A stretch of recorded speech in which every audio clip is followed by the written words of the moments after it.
में आए हैं, क्या शिकायत है आपकी? ये आयुष्मान से डायलिसिस हो रही थी तो नहीं कर रहे हैं मिश्रा नर्सिंग होम में। क्या बोल रहे हैं? बोल रहे हैं कि मेरा पैसा जमा है, मैं नहीं करूँगी, पैसा बाकी है। कहाँ बाकी है? सरकार में। आप लोग क्या चाहते हैं, क्या शिकायत लेके आए हैं? कलेक्टर साहब क्या बोले? यही चाहते हैं कि मेरी डायलिसिस हो और हमको कुछ शिकायत आयुष्मान से हो। कलेक्टर साहब क्या बोले? कलेक्टर साहब के पास तो अभी मिली नहीं है। अभी जिला पंचायत में आप जनसुनवाई में आए तो किससे मिले हैं? जी अभी वो ये बोलते हैं कि जो आयुष्मान कोऑर्डिनेटर है वो अभी उनको मैं कॉल कर रहा हूँ और वो कॉल रिसीव नहीं कर रहे हैं। एक्चुअली प्रॉब्लम ये है कि पिछले 5 साल से, कोई 2 साल से, कोई 3 साल से, कोई 2.5 साल से ये लोग मिश्रा नर्सिंग होम में डायलिसिस कराते थे।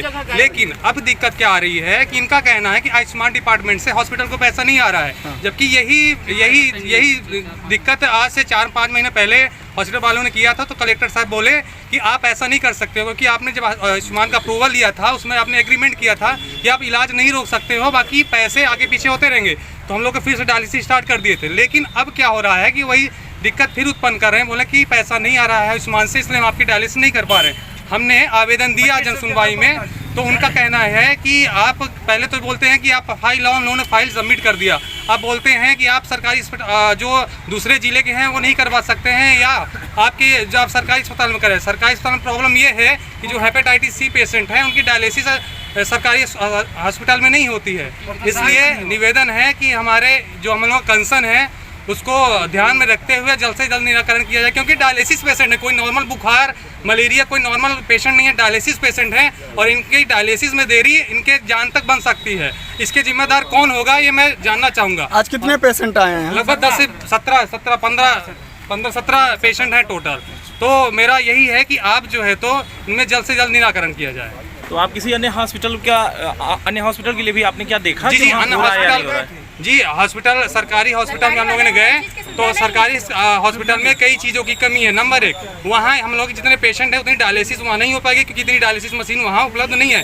दूसरा, जो हेपेटाइटिस सी पॉजिटिव है उनका सरकारी हॉस्पिटल में डायलिसिस नहीं होती है। तो जो हेपेटाइटिस सी, और ज़्यादातर मेजोरिटी ऑफ केस जो है तो हेपेटाइटिस सी के हैं, तो वो उन लोग नहीं कर रहे हैं। तो अब डायलिसिस वाले पेशेंट कहाँ जाए? तीसरा, छुट्टी के दिन जैसे रविवार पड़ जाए, इमरजेंसी, कोई पेशेंट इमरजेंसी जिनकी सांस फूलती है, ओवरफ्लूड हो गया बॉडी में, तो उनकी डायलिसिस नहीं करते हैं इमरजेंसी में।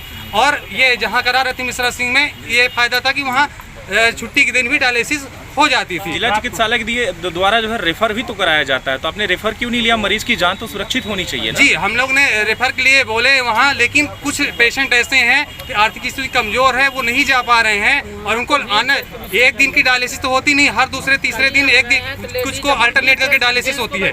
तो उनको लेके दूर स्थान तक जाना इतना कठिन होता है कि संभव नहीं है। रास्ते में कुछ की हालत गंभीर हो जाती है, बीपी हाई हो जाती है, शुगर लो हो जाता है, ऐसी समस्या उनको बनती है। इसलिए रेफर और डेली 1-2 दिन की बात हो तो उसको मैनेज कर लेंगे, लेकिन ये अल्टरनेट चलेगा तो ये संभव नहीं है। इसलिए नज़दीकी यदि उपलब्धता है यहाँ डायलिसिस की और आयुष्मान अगर सरकार चला रही है, तो मेरा कहना ये कि उसमें एक्शन क्यों नहीं लिया जा रहा है? लेकिन जिला चिकित्सालय के द्वारा जब रेफर किया जाता है तो एम्बुलेंस में ऑक्सीजन रहती है, EMT रहते हैं, इमरजेंसी उसमें डॉक्टर रहते हैं। तो आप कैसे कह सकते हैं कि उनकी जान चली जाएगी? लापरवाही सर के हमारे पेशेंट ज़्यादा हैं, वहाँ मशीनें कम हैं, पहली बात। दूसरी बात, रेगुलर जहाँ डायलिसिस कराते हैं बहुत सारी चीज़ों की उनकी जानकारी, उनकी क्या बॉडी का उनका समस्या आती है, क्या नहीं आती है, काफ़ी पिछले 5 साल से करा रहे हैं, तो वो अच्छी तरीके से समझ पा रहे हैं। और ये मैं बार बार कह रहा हूँ, ये सेंसिटिव विषय है, कोई नॉर्मल नहीं, कोई भी ऐसे आके हाथ लगाए। मैं मानता हूँ MBBS डॉक्टर मैनेज कर लेंगे, लेकिन जो पिछले 4-5 साल से उनको मैनेज कर रहा है वो बेहतर ट्रीटमेंट दे सकते हैं मेरे अनुसार। तो हमारी यही है कि